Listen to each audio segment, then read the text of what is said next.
Hi everyone, I'm Shweta, she's Ginny, and we're from Ginny'splanet, and we're here with Poulomi for another edition of What Ginny Reads that comes to you every Tuesday. Hi Poulomi. Hi, Shweta. Good evening. So we're very eager to know what book have you brought today for Ginny and children to read. Okay, this is the book Under the Neem Tree. It's actually a book in translation. The original was in Telegu, written by P. Anuradha. The translation is by Manohar Reddy, and the illustrations are by A.V. Ilango. And illustrations are beautiful, very nicely done. Uh, Two reasons, of course, we see brown colored people, like very much like us. The other thing is that if you see, nothing here is in very definitive and perfect.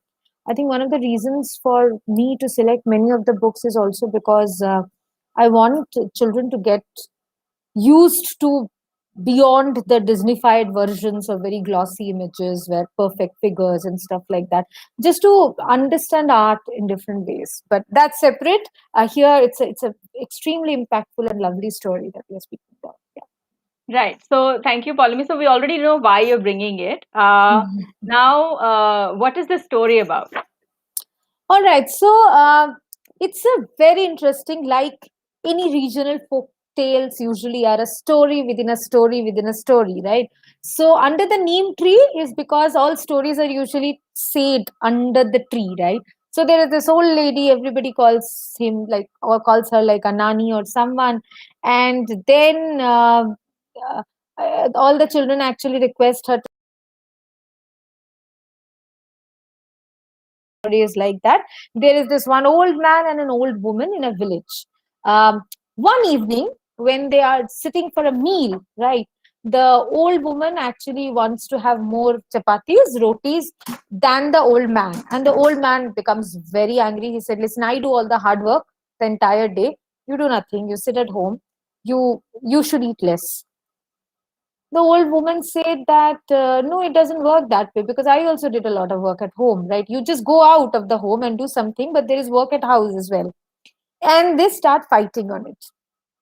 And the interesting part is that the story is being told to the children, who also then start understanding labor. And there are questions which come, like which work is worth. And Shweta, the interesting part is that it's told in such a lovely way, right? A very, very important question, right? Kaam or kaam ka daam. That's the thing. And they all start asking, Kya, acha, iska value, uska value, who does what, etc. But then coming back to the main story, once again, all the children said, okay, so what happened? Like, who had largest share? They said no. So they went to have a bet that whosoever speaks first is the person who will get to have more chapatis. And they all lie down. Next morning, nobody goes to open the door. People keep on coming because everyone thinks कि मैं सुबह मतलब उठ के because then I have to talk, right? And then I will lose, right? And the entire village breaks down and said, what happened? They must be dead only. People break open the door and the entire hangama happens and stuff like that. And of course, we have a winner, right? That once you read the story, you will get to understand what happens. But the question is not that. I think the interesting part is that how the story ends. And this is where my daughter gets engaged to know who won, right?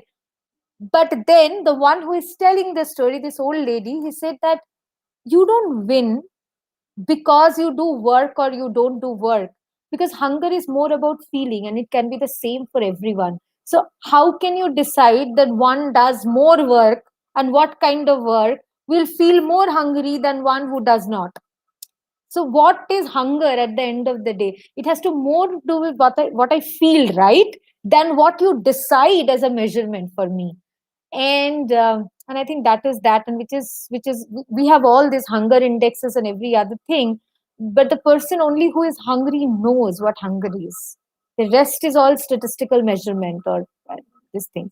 And I thought Right. it's a very, very interesting story, especially also to introduce, speak and remind when there are food tantrums that see you can't waste food. There is something called hunger, like you should not take. Right. It's a very intriguing book. I mean, the more I hear about it, the more it sounds like, I mean, it definitely has made us curious. I mean, me and Ginny both. Mm. Um, but yeah, but it also sounds like it does cover multiple layers, like Yeah, you said, yeah, like whose work is yeah, worth yeah, yeah, worthy of more, yeah. and Yeah. who Yeah. should get more shares. A lot of issues there, I think, which are then Yeah. definitely it's a good book to introduce children to all these Yeah. issues as well in different ways. As a readable book, it's for a little older children because you see more text. That, but it's also a picture book. So nothing stops you. But once again, I say that there are few books which will require a little bit of homework on your end to also break it down and tell. And of course, I mean, we will stay with these issues. Not everything the children will get at this point of time. It's all about who gets the larger share. There is also a process to it. We will stay and we will keep on revisiting it. Time, but I think it's a very interesting book to also speak about food in a very different way, right? Right. So I'm curious to know which part is the favorite one when your daughter reads it with you. Okay, I will tell you. I will show that to you and tell. So this is the part where these two people are just sleeping and they're refusing to get up and planning, okay, if I get up I have to speak to someone and so I will lose, right? And it creates a suspense in her. Okay, will she, won't she, who will get up? But then people are keeping on coming. So I think that is where the book it's also the almost exactly the middle of the book. How usually the stories peak up, right, reach towards a kind of climax. So I think that is where we are, and that and here also in the book, on the outside of the story, within story, all the children also waiting. Okay, so what happened next, what happened next? And because like any other perfect storyteller, an older wiser woman, she also keeps on staying with it. Okay, now you go, shoo, all of you come back tomorrow, we will see what happens next. So I think the way of telling is also very, very interesting. Right. Lovely, lovely. Sounds so great. Thank you, Poulomi, for bringing this book to us. And we can't wait to see what you bring to us next Tuesday. Thank you so much. And Thank thank you. you, Bye. everybody, for joining. Bye. Bye. Love meeting you. Bye.